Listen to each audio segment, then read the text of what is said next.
Movie John Chapman से शुरू होती है, जो एक पुराने यूएस मरीन है और पीटीएसडी से जूझ रहे हैं। वो अपने मारे हुए साथियों को याद करते हुए शराब पी रहे होते हैं और एक रिवॉल्वर से रशियन रूलेट खेल रहे होते हैं। वो अपनी जान लेना चाहते हैं, लेकिन किस्मत से गोली फायरिंग स्लॉट में नहीं होती। अगले सीन में जॉन चैपमैन एक कन्वीनियंस स्टोर में शराब खरीद रहे होते हैं जब दो हथियारबंद चोर स्टोर में घुस जाते हैं। एक चोर के पास शॉटगन होती है, जो वो चैपमैन पर तान देता है, लेकिन एक्स सोल्जर बिल्कुल भी डरा हुआ नहीं लगता। चैपमैन उस चोर के शॉटगन को अपने सिर पर रखता है और कहता है कि उससे गोली मार दे, लेकिन चोर चैपमैन को पागल कहकर मना कर देता है। उसके बाद मरीन दोनों चोरों को मार गिराता है और स्टोर के मालिक को उसका चुराया हुआ पैसा वापस दे देता है। फिर हम चैपमैन को घर पर देखते हैं, जो अपने पीटीएसडी के साथ काफी संघर्ष कर रहे होते हैं, तेज सांस लेते हुए और अपना ध्यान हटाने के लिए रिगरस एक्सरसाइज करते हुए।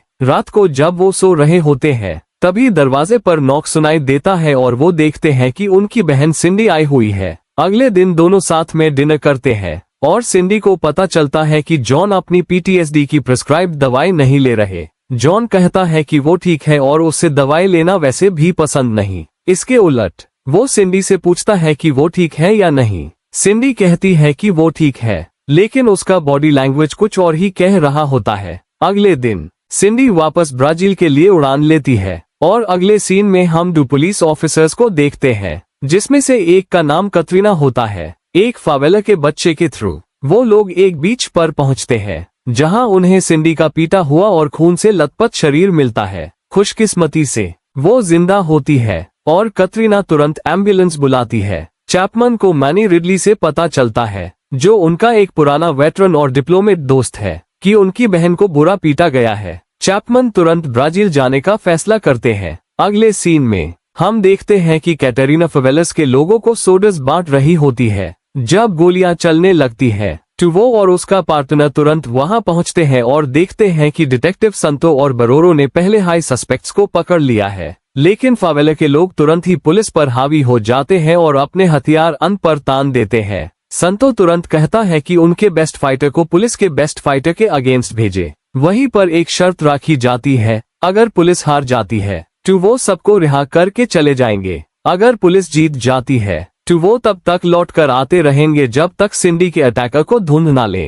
रिजल्ट एक शोडाउन होता है डिटेक्टिव कार्लोस बरोरो और फेवेलस के बेस्ट फाइटर के बीच। बरोरो आसानी से फाइटर को हरा देता है और संतो वहां के लोगों को आश्वासन देता है कि वो वापस आएंगे। जॉन फिर मैनी और संतो से मिलता है और संतो उससे क्राइम सीन को इन्वेस्टिगेट करने की अनुमति देता है ऑफिसर कतरीना के साथ। बाद में जब जॉन हॉस्पिटल में अपनी बहन से मिलने जाता है तो उससे एक एशियन नर्स दिखती है, जो सिंडी के इव में कुछ इंजेक्ट कर रही होती है। जॉन को शुरुआत में कुछ शक नहीं होता, लेकिन फिर सिंडी को अचानक से स्पैज़म्स होने लगते हैं। तभी डॉक्टर्स यूज स्टेबलाइज करने की कोशिश करते हैं और चैपमैन को बताते हैं कि उनके पेरोल पर कोई एशियन नर्स नहीं है और ये एक कोशिश थी सिंडी को मारने की। जॉन उसी जगह पर वापस जाता है जहां उसकी बहन का शरीर मिला था और वहां पर एक नौजवान को देखता है जो सिंडी का नेकलेस पहने होता है। कुछ फाइटिंग के बाद जॉन को पता चलता है कि वो नौजवान क्वाखा उन लोगों में से एक है जिनको सिंडी ने फेवेलस में मदद की थी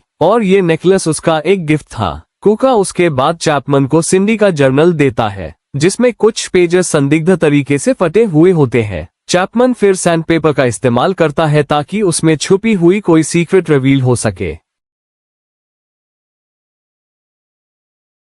वो लिखे हुए नंबर को कॉल करता है और फोन के दूसरे साइड वाले आदमी ब्रूनो से मिलने का प्लान बनाता है। ब्रूनो जॉन को बताता है कि सिंडी फेवेलस में प्रोस्टिट्यूट डिसअपीयरेंसेस को इन्वेस्टिगेट कर रही थी। अपने कनेक्शंस का इस्तेमाल करते हुए उसने एक मीटिंग सेट की थी किसी ऐसे शख्स के साथ जो पूरी कॉन्स्पिरेसी को खोल सकता था, और उसने ब्रूनो से कहा था कि मीटिंग की तस्वीरें खींचे। पहले भी फोटोग्राफर के साथ काम करने के कारण ब्रूनो कहता है कि उसने ओरिजिनल पिक्चर्स सिंडी को दे दी थी और कॉपीज अपने पास बचा के रखी थी अपनी सेफ्टी के लिए, लेकिन चैपमैन उन्हें चुरा लेता है। जैसे हाई ब्रूनो कार में बैठने जाता है, कार एक्सप्लोड हो जाती है, जो चैपमैन के पीटीएसडी को ट्रिगर कर देती है। क्राइम सीन के पास जॉन एक एशियन औरत को देखता है जो बिल्कुल उसी नर्स जैसे दिखती है। वो कार में भाग जाती है जब जॉन उसका पीछा करता है। और उसके बाद कुछ अननोन आर्म्ड असेलेंट्स यूस पर हमला कर देते हैं। जॉन अपने आप को बचा लेता है और अंत में ड्राइव बाय शूटर्स को भागना पड़ता है।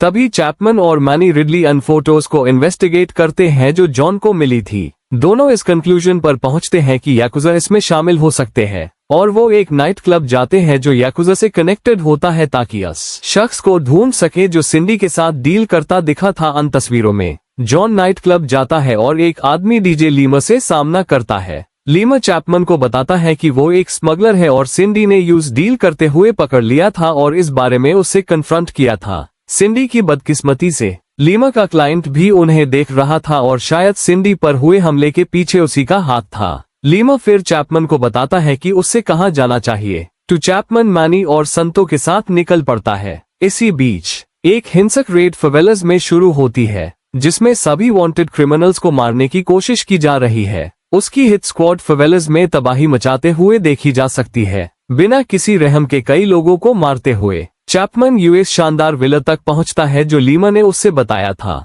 और वहां वो धन दौलत और औरतों की एक शानदार प्रदर्शनी देखता है और कुछ लोगों को देखता है जो ऊंची पहुंच वाले और बहुत प्रभावित लगते हैं। वहां वो एशियन औरत भी है और एक गार्ड चैपमैन को पीछे एक बालकनी तक ले जाता है। जैसे हाई चैपमैन बालकनी से नीचे देखता है, एक काला वन देखते हैं जो यंग लड़कियों को मेंशन में ले जा रहा है। उन लड़कियों में से एक को चैपमैन पहचानता है जो क्वाखा की बहन मारिया है। उसके बाद चैपमैन पर गार्ड हमला करता है लेकिन मरीन आसानी से अपने हमलावर को मार गिरता है। वापस फेवेलास में एक पुलिसमैन एक जापानीज आदमी को काला वन में समा भरते हुए देखता है और उससे रुकने को कहता है जबकि बैकअप का इंतजार कर रहा होता है।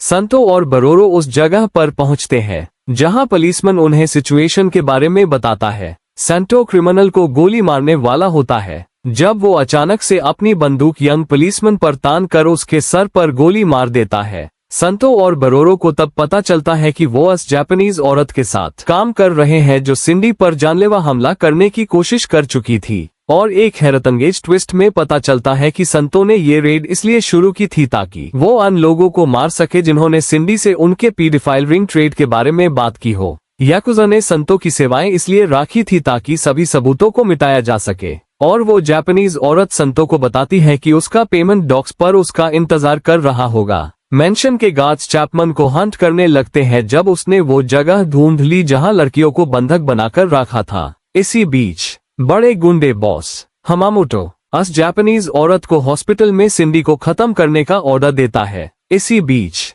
वो लीमा को सवाल जवाब करते हुए तलवार से उसका कत्ल कर देता है। हमामोटो फिर संतो और बरोरो को बताता है कि चैपमैन उसके जगह पर दिक्कत पैदा कर रहा है, इसलिए डिटेक्टिव्स कहते हैं कि वो इसका बंदोबस्त करेंगे। उसके बाद चैपमैन ब्रोथल गार्ड से घिर जाता है लेकिन सबको मार गिरता है। संतो और बरोरो भी वहां पहुंच जाते हैं और चैपमैन उन्हें सिचुएशन समझाता है। ऐसा लगता है जैसे संतो चैपमैन को मारने वाला है लेकिन कतरीना और उसका साथी भी वहां आ जाते हैं, संतो को घायल कर देते हैं। चैपमैन फिर उन्हें वो जगह दिखाता है जहां बच्चों को रखा गया था लेकिन उसकी हैरानी का कोई ठिकाना नहीं रहता जब वो पूरी रूम खाली पाता है। संतो फिर चैपमैन से मांग करता है कि सेंसिटिव शिपिंग मैनिफेस्ट को SAUNP द जो उसके पास था और चैपमैन मांग पूरी करता है क्योंकि यूएस वक्त यूज संतो के याकुजा से जोड़े होने का पता नहीं होता। जब चैपमैन होटल के लिए निकलता है, यूज संतो पर शक होता है और वो डिटेक्टिव का पीछा करता है डॉक्स तक।